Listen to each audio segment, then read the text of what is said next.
તો જય માતાજી, મારા કલેજ આવો તો આજના એક નવા વિડીયોમાં તમારા બધાનું સ્વાગત છે। આજથી લગભગ 35 દિવસ પછી પોલીસ કોન્સ્ટેબલની એક્ઝામ છે। અત્યારે ભાઈઓ અને બહેનો કહ્યું કે પોલીસ કોન્સ્ટેબલની એક્ઝામની પરફેક્ટ તૈયારી કરી રહ્યા છે અને આ 35 દિવસમાં તમારે હવે પોલીસની જે એક્ઝામ આવવાની છે એની તૈયારી કઈ રીતે કરવાની એની ચર્ચા આપણે આ વિડીયોમાં કરવાના છે। કેમ કે મિત્રો ઘણા બધા લોકો જે છે એ કહ્યું કે અત્યારે તૈયારી કરી રહ્યા છે તો એમને કન્ફ્યુઝન થાય છે કે હું શું કરું, શું વાંચું, શું ના વાંચું, કઈ રીતે પ્રેક્ટિસ કરું ગણિતમાં, એ બધું જ કેવું કે કન્ફ્યુઝન થઈ રહ્યું છે, એમનું ટાઈમ ટેબલ ડખોરાઈ રહ્યું છે અને કેવું કે એ ડિમોટિવ થઈ રહ્યા છે। એમના માટે સ્પેશિયલી હું આજે વિડીયો લઈને આવ્યો છું, તો મિત્રો વિડીયોને છેલ્લે સુધી જોજો।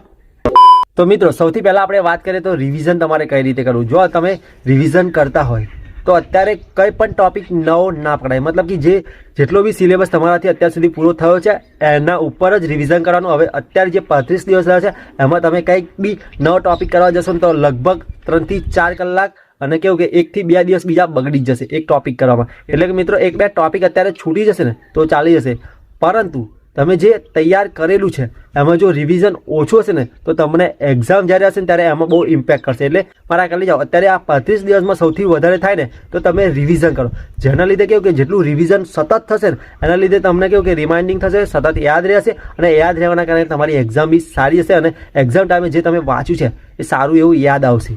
પછી બીજી વાત છે કે તમે તૈયારી તો કરી લીધી છે પરંતુ તમે મોક ટેસ્ટ આપવો બહુ જરૂરી છે। ઘણા બધા લોકો કેવું કે મોક ટેસ્ટ નથી આપતા, એમને એવું લાગી રહ્યું છે કે મોક ટેસ્ટ ખોટા શું આપવાનો, ખોટો ટાઈમ વેસ્ટ શું કરવાનો, પરંતુ તમે જ્યારે મોક ટેસ્ટ આપો છો ને ત્યારે તમને અંદરથી કેવું કે એક્ઝામ આપતા એવું ફિલિંગ આવે છે અને તમારે કેવું કે લિમિટેડ ટાઈમ 3 કલાકમાં તમે 200 માર્ક્સનો મોક ટેસ્ટ આપી રહ્યા છો ત્યારે તમને એ કેવું કે ડિટેલ જે તમે વાંચી છે સારી રીતે એ તમને યાદ આવે છે કે નહીં એ તમને ખબર પડે છે। અને તમે જ્યારે બી મોક ટેસ્ટ આપશો ને તો ઘણી બધી વાતો તમને કેવું કે કન્ફ્યુઝન હશે ને એ તમને યાદ આવશે અને જ્યારે તમે પ્રશ્ન ટીક કરશો ને ત્યારે તમને ખબર પડશે કે ના આ સાચી વાત છે। એટલે મિત્રો તમારે મોક ટેસ્ટ આપવાનો, જ્યારે તમે મોક ટેસ્ટ આપશો ને ત્યારે તમે જે બી પ્રશ્ન વાંચશો એનું થિંકિંગ થશે, થોડા વિચાર આવશે અને તમે જો એ વાત ભૂલી ગયા હશો તો જ્યારે પણ રિવિઝન કરશો ને તો એ વસ્તુને તમને રિમાઇન્ડ થઈ જશે ને એ સારી રીતે તમને યાદ રહી જશે। એટલે મોક ટેસ્ટ સતત આલતા રહેજો, મતલબ કે અઠવાડિયામાં 1 મોક ટેસ્ટ તો આપજો જ। અને મોક ટેસ્ટ આપશો ને તો એના પરથી તમને ખબર પડશે કે હજુ તમારે કેટલું રિવિઝન અને કેટલી મહેનત કરવાની જરૂર છે, સાચી વાત ને। બીજું રહ્યું મારા કલે જાઓ ગણિત રીઝનિંગ। ગણિત રીઝનિંગમાં ઘણા બધા લોકોને ઘણું બધું તકલીફ પડતી હશે, પરંતુ ગણિત રીઝનિંગમાં જો તમારે માસ્ટર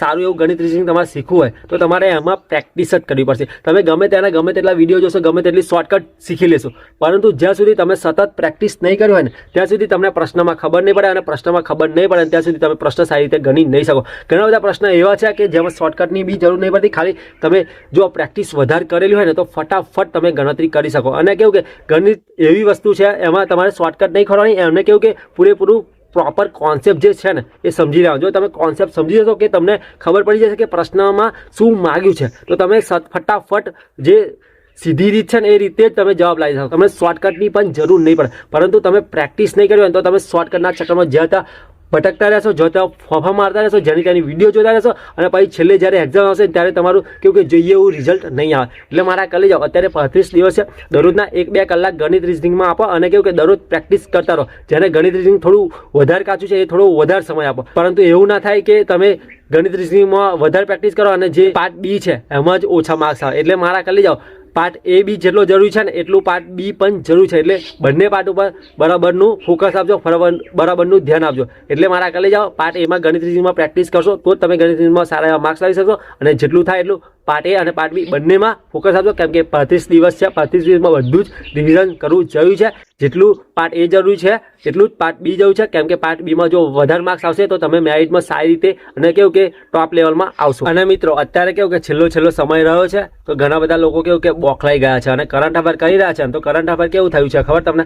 કરંટ અફેર બધાના વિડીયો જોઈ રહ્યા છે અને પછી જ્યારે નથી આવડતું કરંટ અફેર ત્યારે એવું વિચારી રહ્યા છે કે મારો દિવસ આ કરંટ અફેર તો કેટલું ભારે છે, આ કેટલું એ છે, પરંતુ મારા કરી જાઓ કરંટ અફેર તમે જેનું પણ કરો ને એકનું જ કરો, મતલબ કે બધાનું ના કરવા જશો। તમે એકનું કરંટ અફેર પકડી રાખશો ને તો એમાંથી કેવું કે બધા પ્રશ્નો મોસ્ટ ઓફ કવર થઈ જશે અને જે બી કરંટ અફેર કરાવે છે બધું સારું જ કરાવે છે।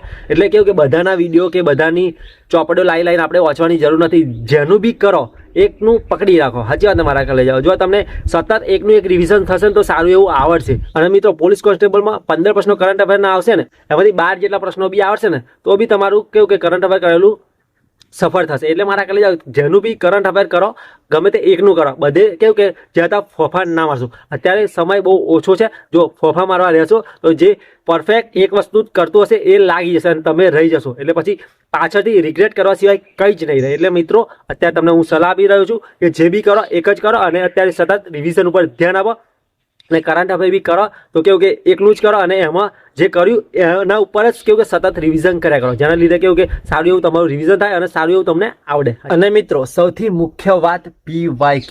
ઘણા બધા લોકોના દિમાગમાં એવા વિચાર હશે કે PYQ શું લેવા કરવાના, આટલું બધું આપણે સારું એવું તૈયાર કર્યું છે તો PYQ શું લેવા વાંચવાના. પરંતુ મારા કલે જાઓ, તમે જ્યારે PYQ વાંચશો ને ત્યારે તમને ખબર પડશે કે કેવા કેવા પ્રશ્નો પૂછાઈ રહ્યા છે. જો તમે PYQ નહીં કર્યા હોય ને તો ત્યાં સુધી તમને ખબર નહીં પડે કે આવા પ્રશ્નો પૂછાઈ રહ્યા છે. અને PYQ કરવાના કારણે મારા કલે જાઓ તમને ખબર પડશે કે આ ટોપિક ઉપર ભાર વધારે આપવાનો, આ ટોપિકમાં રિવિઝન થોડું વધારે કરવાનું અને આ ટોપિક ઉપર થોડું ઓછું રિવિઝન કરવાનું. કેમ કે જો આ થિયરી જે હોય છે એમાં કેવું કે મારા કલે જાઓ એટલી બધી થિયરી હોય છે. ધારો કે જો ઇતિહાસ છે, હવે ઇતિહાસ કેટલો બધો હોય એમ કહો તમે, પરંતુ તમે જો PYQ કર્યા હશે તો તમને ખબર પડશે કે આ ટોપિકમાંથી પ્રશ્નો વધારે પૂછાય છે. તો એ ટોપિક ઉપર તમે સારું એવું ભારણ આપશો, સારું એવું રિવિઝન કરશો અને સારું એવું રિવિઝન કરશો તો એ ટોપિકમાંથી જો પ્રશ્ન આવશે ને તો મારા કલે જાવ પ્રશ્ન તમને 100% આવડશે. પરંતુ જો તમે PYQ નહીં કરો, PYQ ને કેવું કે લાઇટલી લેશો તો પછી તમને એક્ઝામમાં બહુ તકલીફ પડશે. તમે ગમે તેટલું વાંચ્યો છે પરંતુ જો PYQ નહીં કર્યા હોય ને તો તમને કન્ફ્યુઝન બહુ જ થશે. એટલે મારા કલે જાઓ PYQ બી કરતા રહેજો. અને PYQ કરવાનો ફાયદો એ શું ખબર, મારા કલે જાઓ ઘણી વાર એક્ઝામમાં કેવું કરે છે PYQ બેઠે બેઠા મૂકી દે છે અને બેઠે બેઠા PYQ આવવાના કારણે ઘણા બધા લોકો PYQના કારણે મારા કલે જાઓ પ્રશ્નો સાચા પડે છે. અને જો તમને ખબર જ છે જો પ્રશ્નો સાચા પડશે તો તમારું રિઝલ્ટ સારું બનશે અને મેરિટમાં તમે આવી શકશો. એટલે મારા કલે જાઓ PYQમાં બી થોડા ધ્યાન આપજો. એટલે જો તમે આખો દિવસમાં 7 થી 8 કલાક વાંચતા હોય તો એમાંથી 2 કલાક જેવું ઓછામાં ઓછું અત્યારે 35 દિવસ પોલીસ કોન્સ્ટેબલની એક્ઝામના રહ્યા છે તો 2 કલાક જેવું PYQમાં આપજો. જેના લીધે જે આગળની એક્ઝામમાં જે PYQ પૂછાયેલા છે અને GPSC લેવલના કરજો. એટલે મારા કલી જાઓ જો લેવલવાળું પેપર આવે ને તો બી તમે બાકાચકી ઓન ફાયર, તમારું પેપર સારું જાય અને સારી રીતે તમારું સિલેક્શન થઈ જાય, સારા એવા માર્ક્સ આવે. સાચી વાત મારા કલી જાઓ. જો તમને આ વિડીયો ગમ્યો હોય તો લાઈક શેર અને સબસ્ક્રાઈબ કરી નાખજો. એક નવા વિડીયોમાં મળીશું. જય માતાજી, જય Shri Ram. Big thank you for being here. बहुत बहुत धन्यवाद.